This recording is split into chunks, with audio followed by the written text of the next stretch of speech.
Oi, pessoal, tudo bem?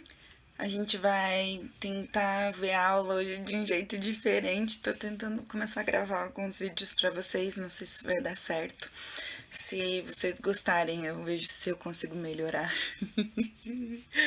Bom, você e eu estávamos vendo concordância e faltam duas coisinhas sobre concordância para a gente terminar nosso estudo sobre concordância verbal.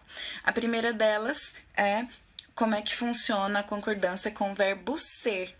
Bom, a concordância com o verbo ser é bem tranquila. A gente estudou algumas coisas, né, no livro, lá na página, e a gente viu que o verbo ser, diante de algumas situações, principalmente diante de números, vai concordar com os números aos quais eles estão ligados ou sobre os quais eles vão ajudar a descrever na frase.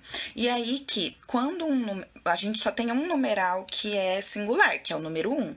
Então, todas as vezes que ele estiver ligado ao número 1, a gente pode utilizar no singular. Nas demais vezes, nós vamos utilizar no plural. Isso quer dizer que eu vou dizer são 2 horas da tarde, são 14 horas, são 20 horas, são 8 horas, mas todas as vezes que eu vou colocar esse verbo para falar com o número 1, eu vou colocar ele no singular. É 1 hora, ou no passado era 1 hora, foi 1 hora da tarde, 1 hora da madrugada.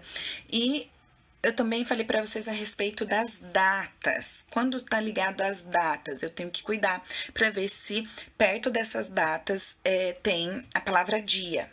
Se logo depois do verbo tiver a palavra dia, é dia, era dia, a gente vai concordar em singular, porque dia está em singular. Então, é dia 13, é dia 14, é dia 15. Mas quando a gente for utilizar ligado sem essa palavra dia, né? Quando não tiver a palavra dia do lado, a gente precisa colocar no plural. Então, são 14 dias de abril. Ou são 8 de abril, né? Preciso colocar dias depois, se só tiver são 8 de abril, são 14 de abril, são 20 de abril, tá? Bom, e o último são os verbos impessoais, tá? O verbo ter, o verbo haver, o verbo fazer, eles vão se comportar de maneira diferentes quando os seus sentidos forem mudados. O verbo haver, ele vai ter vários sentidos, né? Quando então a gente tem sentido de tempo transcorrido, quando a gente vai falar que tá passando muito tempo, que é a maneira que a gente mais usa, o verbo fazer e o verbo haver, a gente tem que lembrar então que eles não vão sofrer variação, ou seja, eles não vão para o plural. Se eu disser faz 3 minutos que estou te esperando, eu não vou conjugar esse verbo, vai ficar faz 3 minutos e não fazem 3 minutos. Faz 2 anos que estudo no colégio, fazia 20 anos que ela não via o pai, tá? Assim como havia 20 pessoas, agora já tô mudando, né, o sentido, então, havia 5 minutos que ele estava esperando, tá? Então, não importa se a palavra da frente sugerir o plural, o verbo vai ficar sempre no singular. Também agora no sentido de existir, né?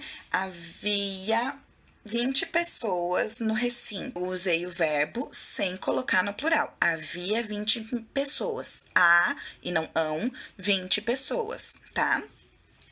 O verbo ter também. Tem 3 minutos que eu estou te esperando. É que esse uso é considerado informal, tá bom? Mas a gente não põe no plural. Bom, eram esses dois que estavam faltando. Então, agora é só você fazer os exercícios utilizando esse conhecimento e acompanhando no seu livro. Um beijo para todo mundo, até a próxima!